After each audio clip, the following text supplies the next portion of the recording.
আপনার অ্যাসেসমেন্ট কি বলে? কিসে? আপনার কি মনে হয় আয়না হাটে কারো সাহস আছে টানাটাল বেছে নিয়ে কিডন্যাপ করার?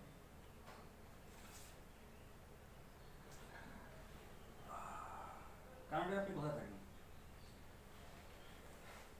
অ্যালবার্টা, ওয়েস্টার্ন কানাডার একটা প্রভিন্স। সেখানে কি করেন? একটা সিকিউরিটি কোম্পানিতে ম্যানেজার। এখন রিয়েল এস্টেট বিজনেস করার কথা ভাবছি। Real estate? বাহ, আপনিও দেখি আয়না হাটে লিগেছি আলবার্টায় নিয়ে যাচ্ছেন। আর আপনার ওয়াইফ তো ওখানকারই ছিলেন। জি, but now we are separated. Divorce file করা হয়েছে, কিছু প্রসিডিউর বাকি আছে। সেটেলমেন্ট? আপনার তো অনেক টাকা দরকার, 20-25 লাখ টাকা না? আচ্ছা, আপনাদের বাড়ি যে দামটা আপনি বলছেন সেটা তো কেউ একজন অফার করছেন, তাহলে ডাকুন না, ওনার সাথে কথা বলতে হবে। ওনাকে কেন?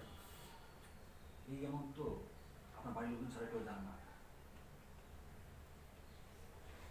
না, কিন্তু একজন জানে, কিডন্যাপার। তাহলে ফোন দেন ওনাকে। আমি তো গত 2 দিন ধরে ফোনে ট্রাই করছি, কিন্তু তার তো ফোন বন্ধ। ওনার কোনো অ্যাড্রেস, বাসা বা অফিসের ঠিকানা? ঠিকানা তো রাখিনি। কি নাম ওনার? চিত্তরঞ্জন। আপনি ওনাকে পাইছেন কোথায়? জাফর ভাই নিয়ে আসছিল। ও জাফর, উনি উনি কি? আম্মার সাথে থাকে, ওনার হেল্পিং হ্যান্ড। জাফর ভাইয়ের বাবা আব্বার সাথে থাকতেন, মানে ওনাদের বংশ পরম্পরায় আমাদের আপনি সাথে। ইনস্টলমেন্টে কথা বলেন কেন? সব কথা একেবারে বলতে পারেন না? ওই জাফর সাহেবকে কই পাওয়া যাবে? আপনি কি জাফর ভাইকে? না, আপনার কেউই আমার সন্দেহের বাইরে না। তাছাড়া বাইরের পয়েন্ট অফ কন্ট্যাক্ট উনি। উনি আম্মার সাথে আছেন আমাদের পুরাতন বাড়িতে। আচ্ছা, আপনার আম্মার সাথে একবার দেখা করা দরকার।